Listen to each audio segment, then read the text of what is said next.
Hello, everyone. Welcome to Mondays with Melissa.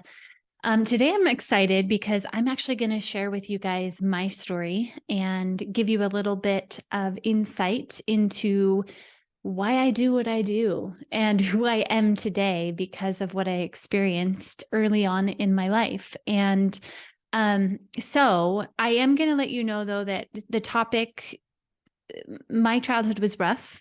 And I will be talking about domestic violence and some things that you probably don't need to have your young children listening to. So if you have young children, maybe put in your AirPods, your earbuds, your headphones, whatever you have, or just listen at a different time. So this is a follow-up from my conversation with Haley last week, where she shared about her experience. And I am now going to share my experience of kind of what my childhood looked like and what led up to me having Haley. So again, probably not the episode that you want to listen to with the whole family. So there's just that little heads up for you.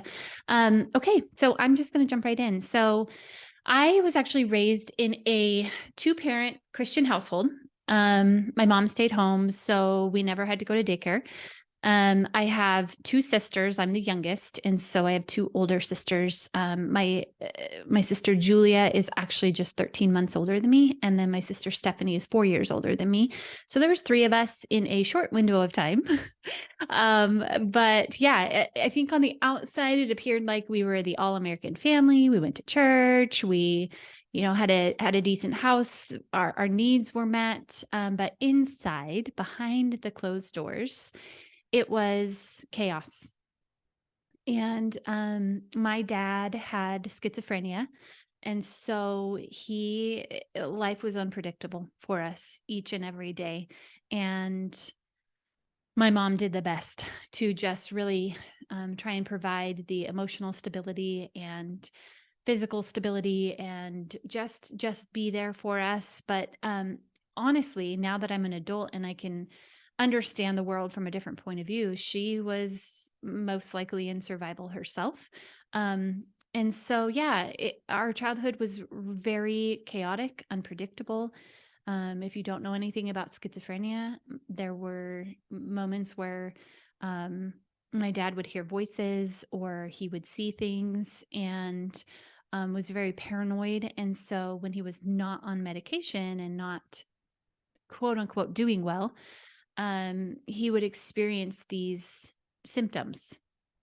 And as a child, that was very scary, especially when the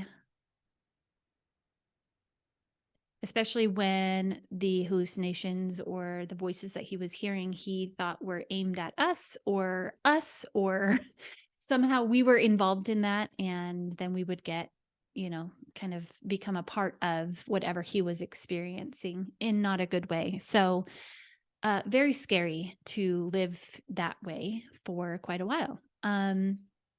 Experience a lot of scary things that a child should never have to experience or see, just from things that were, seeing my mom have to put up with some physical abuse from him when he was not well, to, just that constant yelling and fighting and aggression,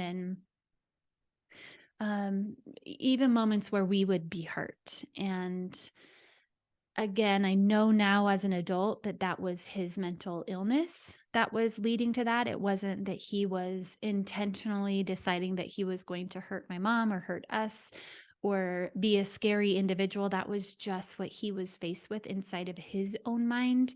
And I'm sure that was scary for him as well. But as a child, that didn't make any sense. He was my protector, but then he wasn't. And it just was really confusing. And so that, in a nutshell, that was my childhood. That is what I lived with day in and day out, my sisters and I. And to be honest, I know that all three of us had different lenses with how we saw our childhood. And so this is just my perspective. And so I just want to be clear about that this is from my perspective. This is what I experienced. So my dad was hospitalized a large part of my childhood, off and on. And, we would go visit him there at the hospital And that was very scary. I did not like it. I didn't like to go there. It had a smell that even now, every once in a while, I will smell that it almost like a hospital smell, but a little bit different. Um, and it brings me back, and I did not enjoy that. And so that's one thing that I wish that we had not been taken to see him there, because it also was scary in the sense that there was other patients who were not doing well, and there was lots of screaming and yelling.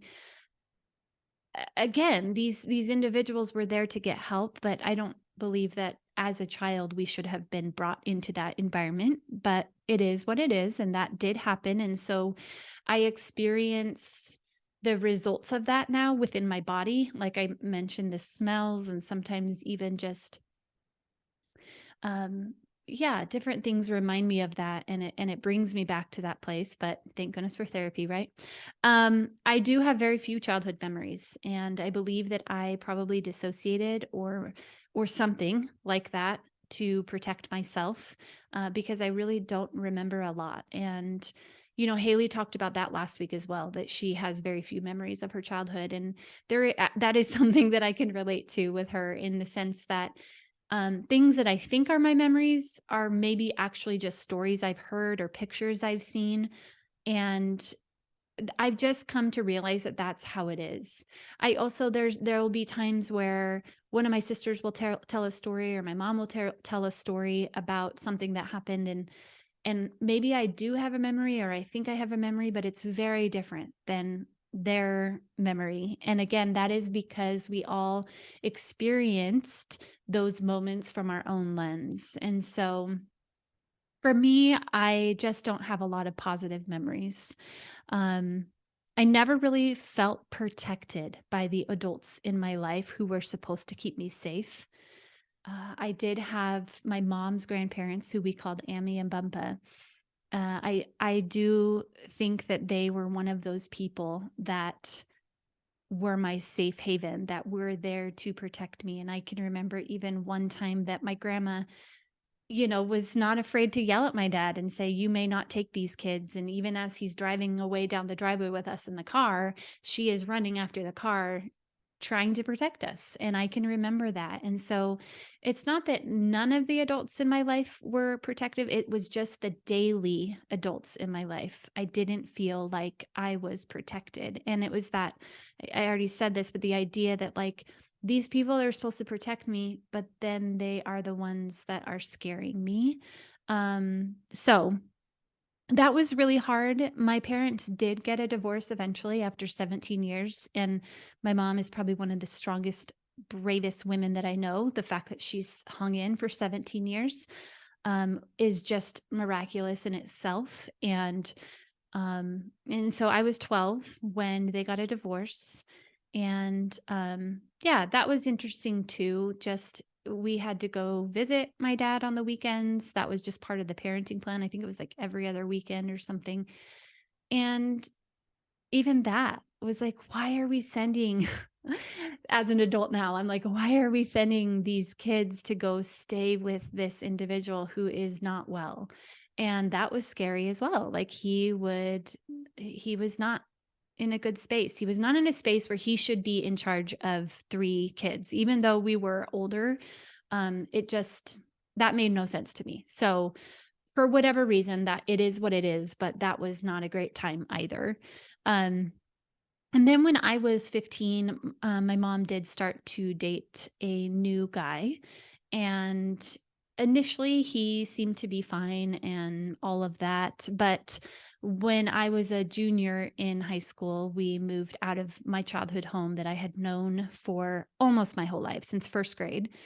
And my mom, I was the only one left too. My other sisters had already moved out, and they were older. And so I was a junior in high school, and we moved in with him to his house, me and my mom. And he was an alcoholic. And I never felt good enough for him. He was always belittling me. He would say stuff like, if I came in and left the door open, for example, he would say, "What are you, born in a barn?" And I'm sure he didn't say it like that, but that's what I heard. That is what I heard with that. But yeah, he would say really demeaning things to me that were not kind. So I worked really hard to get approval outside of the home.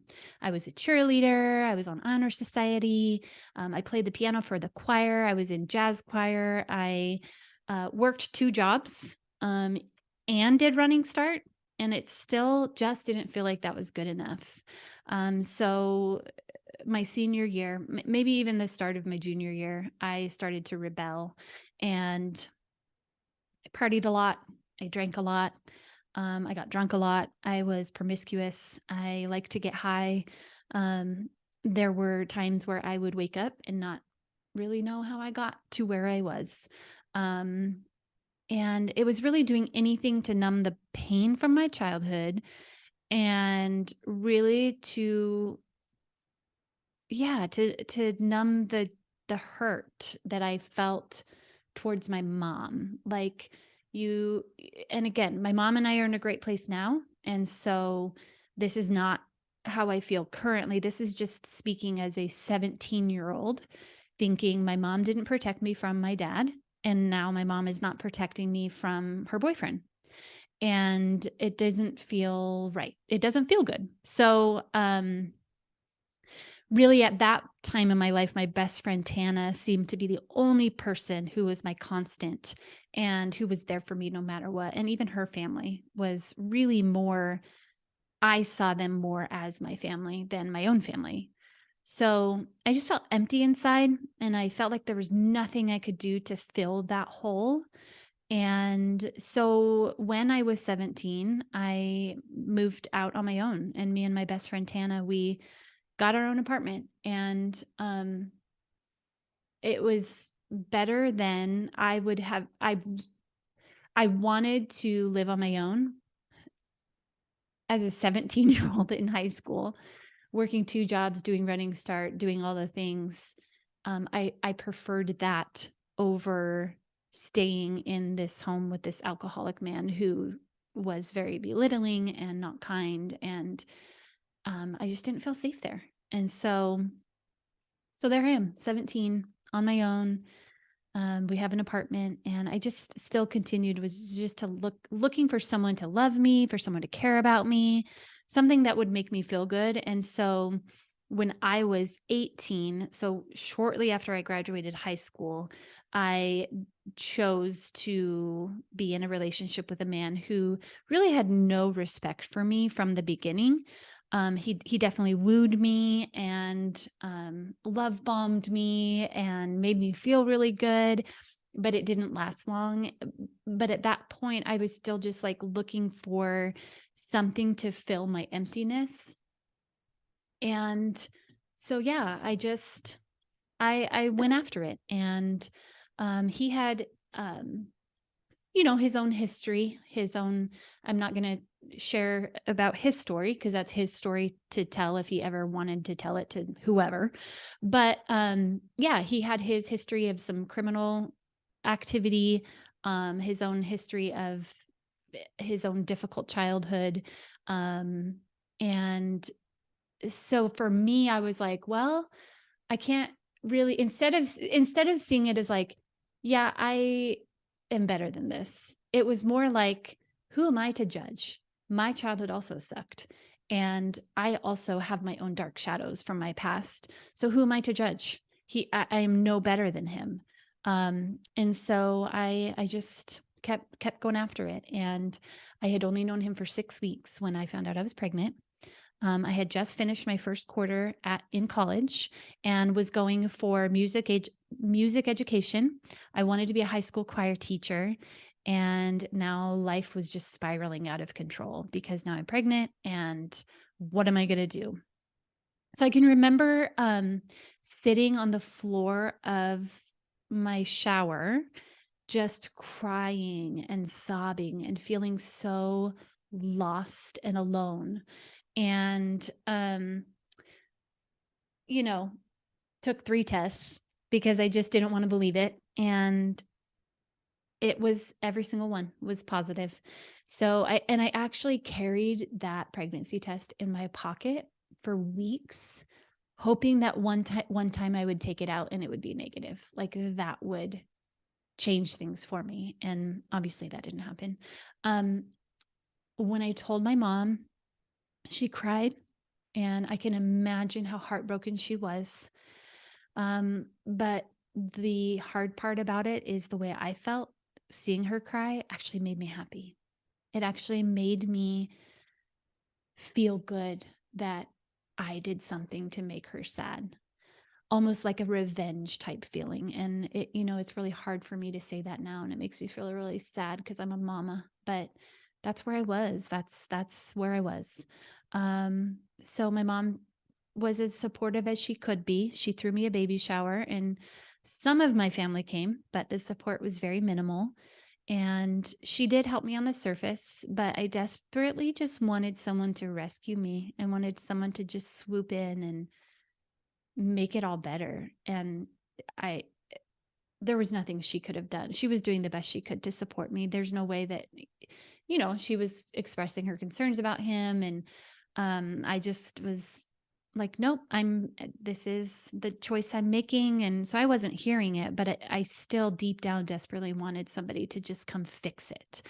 I never really felt a lot of support from my extended family, just a lot of judgment. I had one aunt and uncle who were always supportive and so amazing.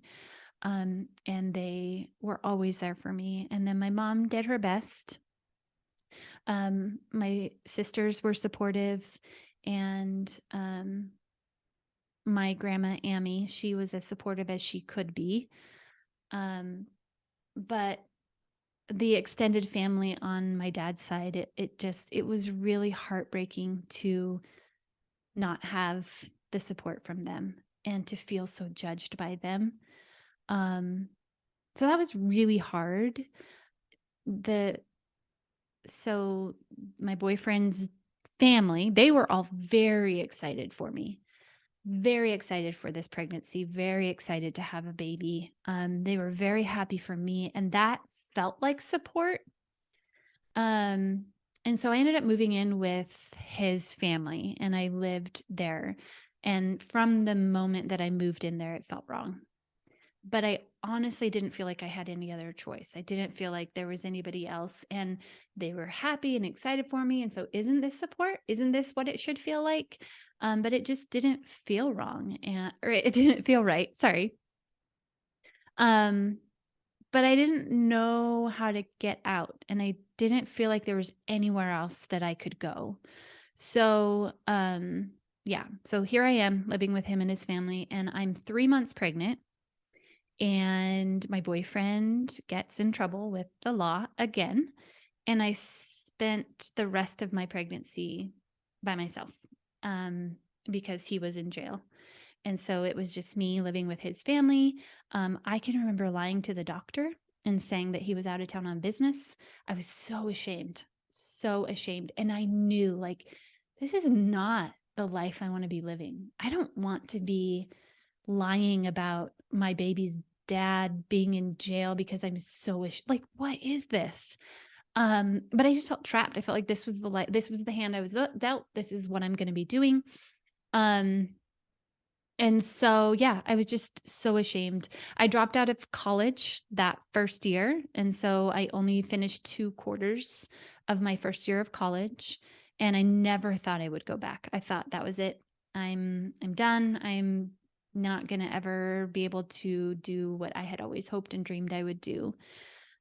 So Haley was born then when I was 19, and my mom and my Amy and, some good friends, Tana and her family, they were all there, and it was very supportive. Um, I cried and was so overwhelmed by the feeling of love that I had for Haley when they laid her on my chest.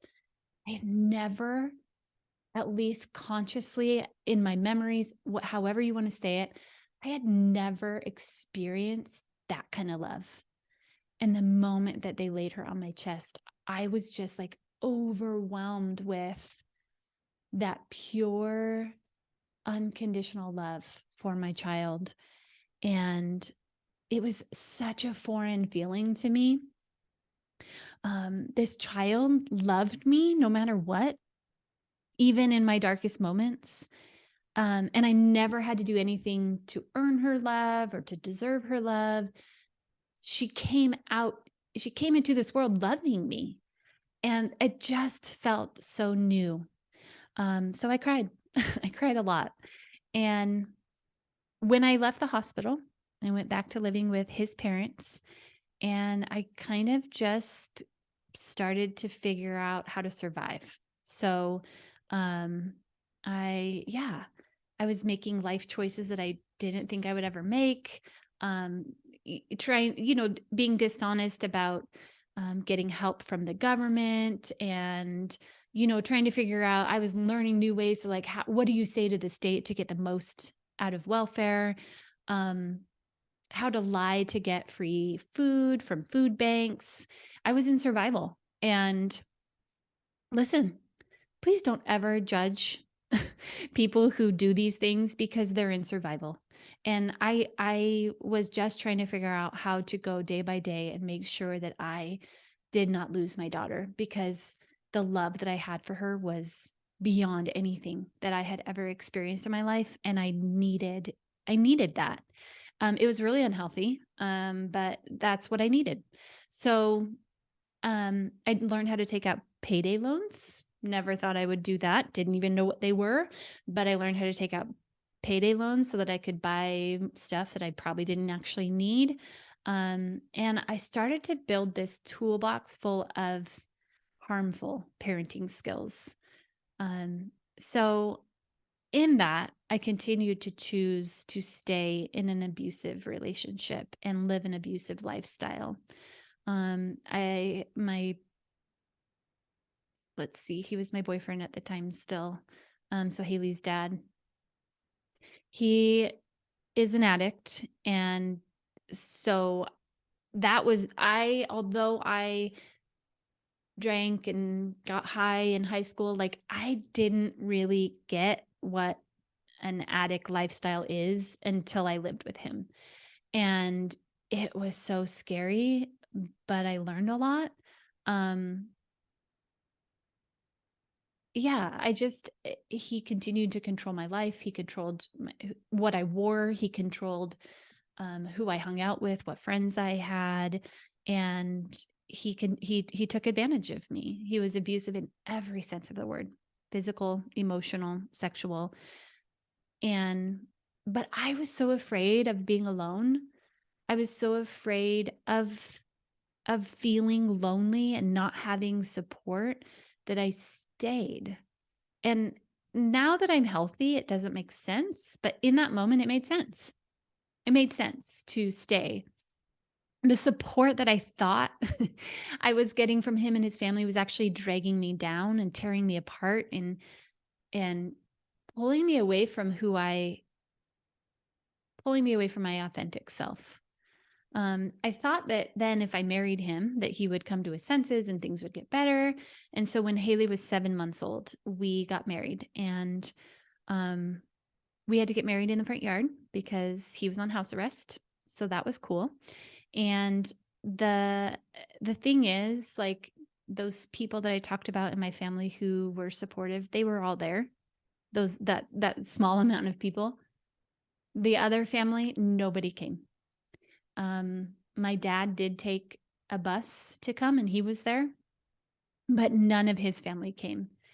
And I can even remember getting a phone call from one of his family members before the wedding and asking me questions about Haley's dad, and did he have a job, and just things that felt very like, is this, like, you want to know, is he good enough for you to come to our wedding, as opposed to your family, and even if we don't agree with this, we want you to feel loved and supported.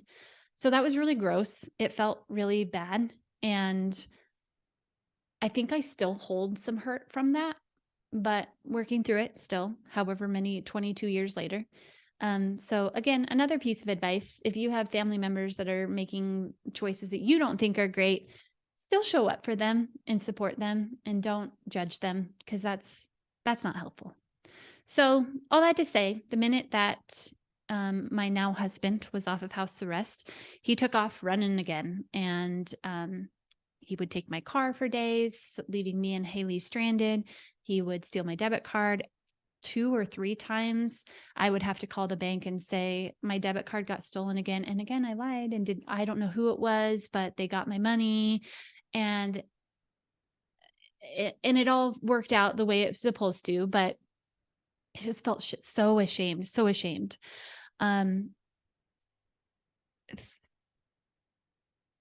Haley and I were definitely put in some very dangerous situations because of the lifestyle that he was living, that then in turn we were living. And if I said anything, I would get yelled at, I would get threatened. He would threaten to take Haley away from me. And I just knew, like, that would be the end if he took Haley away from me. I don't know why I believed that he could, but I did. I believed that he could, and he used her as a threat. And he would remind me that he would say things like, you can't do better. Who's going to want to date you? You have if you leave me, then you're going to be single the rest of your life. You have a kid. Nobody wants to date someone with a kid, things like that. So I lived in constant fear, not only of him, but of the people that he was around, that knew my car, that knew where I lived. And that was scary. But this is what I knew to be love, that no matter what he did to me, I was still supposed to love him. Remember, that's what I learned from my childhood too, that no matter what happened, I still had to love, right? That's just how I was raised. That's what was ingrained in me. And I was just patching holes and pretending like it wasn't happening, putting band-aids on things. And I wasn't protecting Haley. And I was doing the same thing that my mom did to me. I was choosing to stay in this relationship that was not safe, that was scary, that she had to experience being afraid. For the sake of what? And it was like, yeah, I didn't realize in that moment, like, oh, this is why my mom did what she did. It wasn't until later when I was in therapy that I was able to see that, but I was repeating a cycle. That's what I was doing. I had no freedom. If he wanted to use my car, then he would take my keys and he would use my car. And so there was one point where I just finally stood up to him, and he demanded my car. And Haley was, let's see,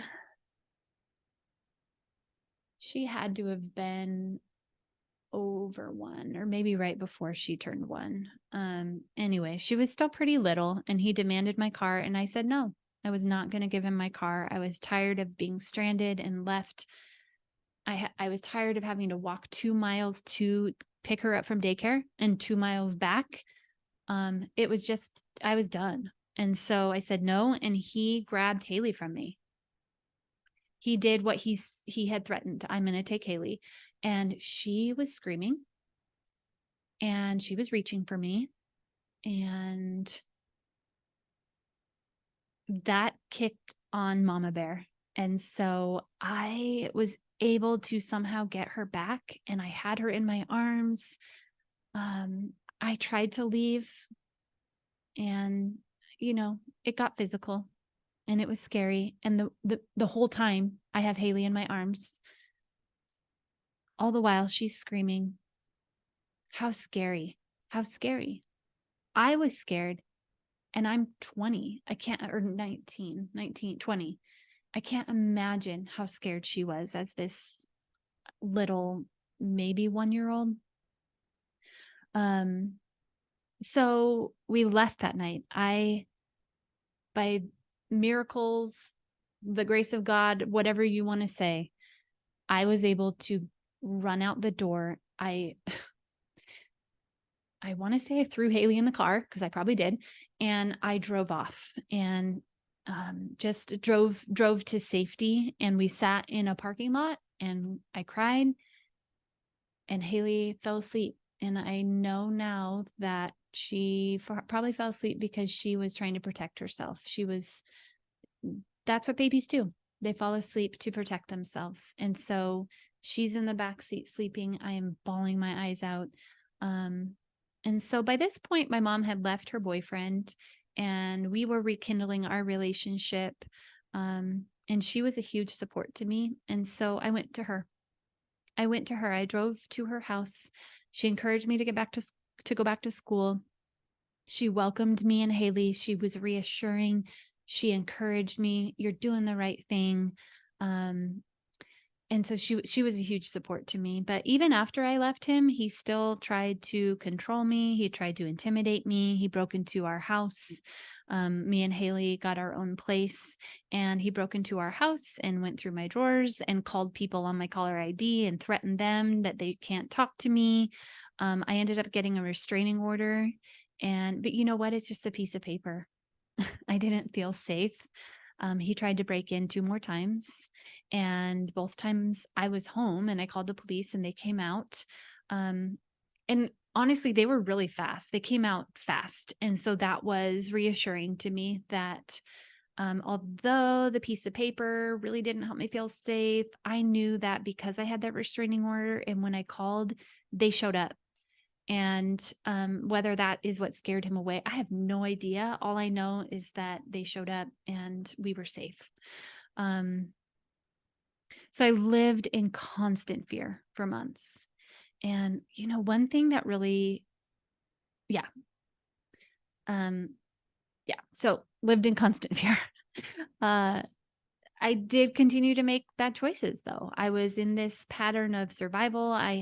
Still was in denial that I needed therapy. Didn't really even think that was, at that point, I think it was probably like not as well talked about.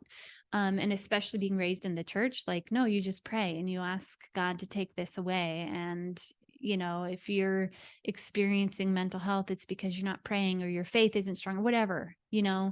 And so therapy just wasn't something I thought about, but I definitely needed it. So I continued to make bad choices. I, smoked, got drunk on the weekends. I wasn't doing anything illegal, and it wasn't in front of Haley. So I thought this shouldn't matter. I'm living my life while she's at my mom's being babysat, and it doesn't matter. I'm living this lifestyle. This is the lifestyle I choose to live. But I was still looking to like fill that hole. I had no self-confidence. I had no self-worth. I had no self-respect. I didn't feel loved. I was not respecting myself.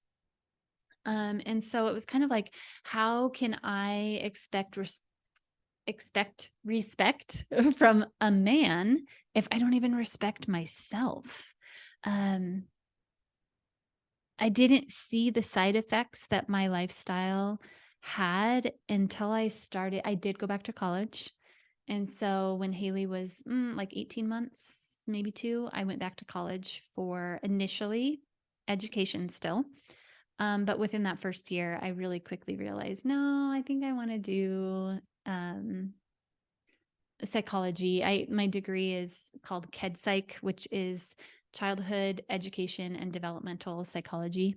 And really, it was because of my experiences with that abusive relationship and seeing how it affected Haley that is what changed me to that path, as opposed to being a choir teacher still. So I was learning so much. I was taking parenting classes because it was required for my degree, reading parenting books. And I realized like I was her only option for a healthy parent.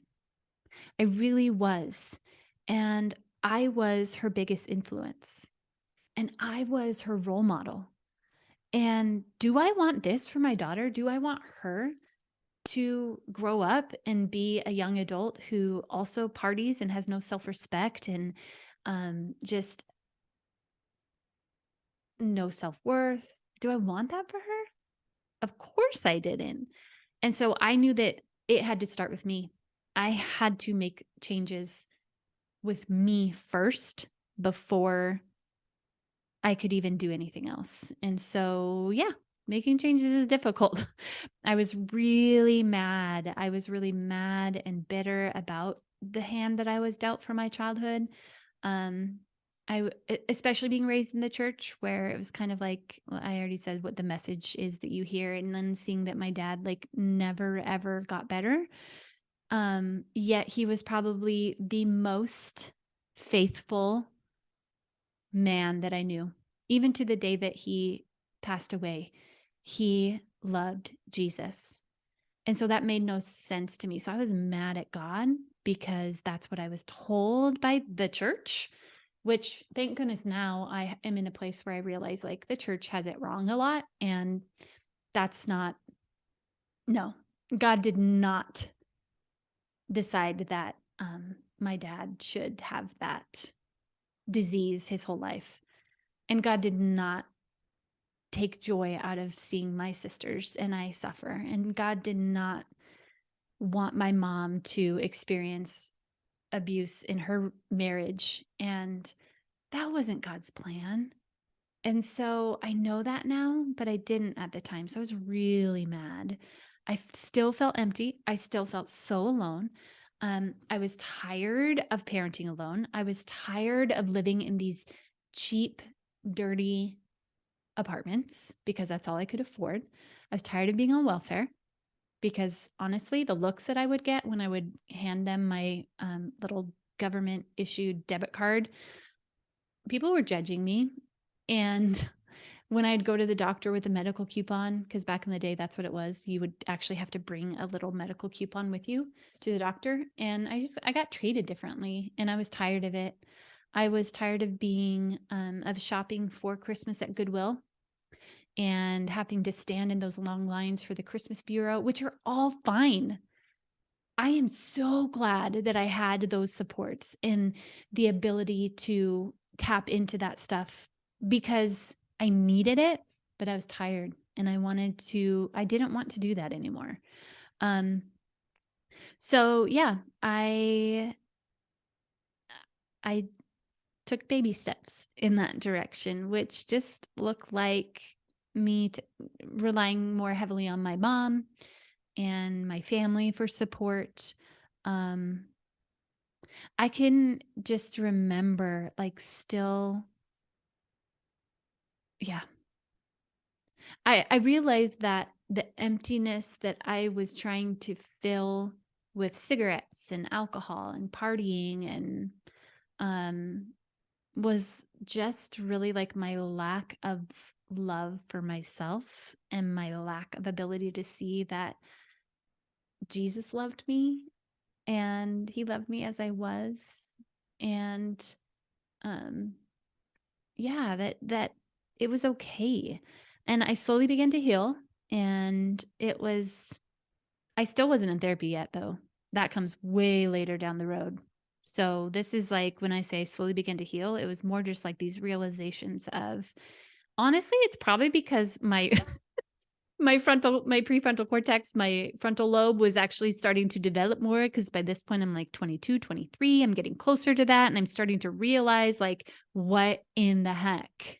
What is actually happening? I have control over this. I can do this.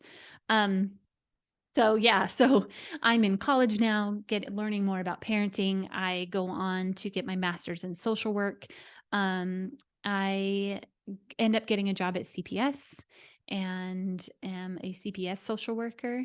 And 2 months after I started working there, that is when I met John. He was just so dreamy with his eyes, and he has the best eyes. If you ever meet him, don't look in his eyes because you'll fall in love with him. I'm just telling you. Um, so he transferred a case to me, and it was that moment that I was like, I went back to one of my coworkers, I was like, hey, do you know that guy, John? Because he's cute. And she's like, yeah, I know him. Let me email him. So long story short, we dated for 10 months and ended up getting married after just 10 months of dating. And we had two more kids after. You kind of heard me and Haley talk about that a little bit. So I won't go too much into that, but, yeah, so it was really once John, my, who is now 11, my 11-year-old Evie, when she was 1, that is when I realized I need therapy. And Haley talked about that moment where I had yelled at Kiana. And I realized, like, what am I doing? I am repeating. Again, it was that moment where I'm like, I'm repeating. It's this cycle. I'm repeating exactly how I was parented with my kids. And this is not okay. My kids do not need to have what I had. They deserve better. And this is my opportunity to do better for them.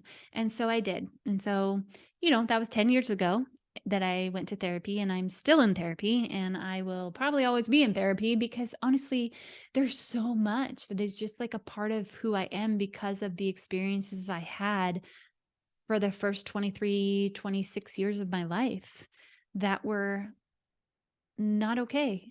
And nobody should ever have to experience what I experienced. But if I hadn't, I wouldn't be where I'm at today. I wouldn't be have such a heart to help people learn to do better and be better and to break cycles and to stop generational trauma.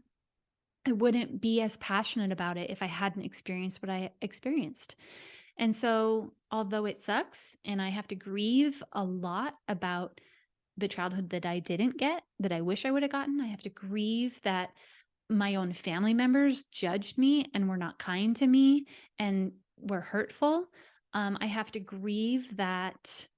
And when I say that, I mean extended family. My mom is so amazing. And I have to grieve that my dad is no longer on this earth. And although I know that he is in heaven dancing and playing his guitar and singing and um, laughing, because I do remember his laugh, even though I don't really remember what that laugh is connected to. Is it connected to a manic episode? Is it connected to us having fun? I have no idea, but I remember his laugh and I know that he is happy and whole. But I have to grieve the fact that I didn't ever get to fully repair that relationship with him, and that I didn't get to experience having a dad who loved me unconditionally the way that I love my kids. And no fault of his own. It was really because he was a prisoner in his own mind.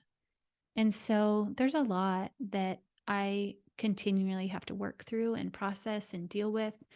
But that's why I'm here. And this is why I am so passionate about helping others find their own healing and start their journey or help them along their journey, however that may be, because of what I experienced. So that's where I'm at.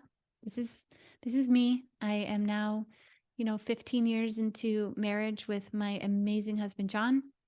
We have 4 kids now. We have a beautiful life. Do we still struggle? Yes. Do we still go to therapy? Yes.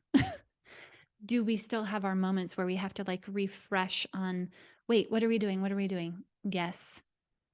But that's real and that's life. And so, yeah, there you go. That's my story. I hope that it was inspiring for you. I hope that you took something from it that you can maybe learn from and grow from. And if you have questions about how to move forward in your own healing, or you have questions about maybe you're in an abusive relationship or you had a really hard childhood and you just don't know where to start, please reach out to me.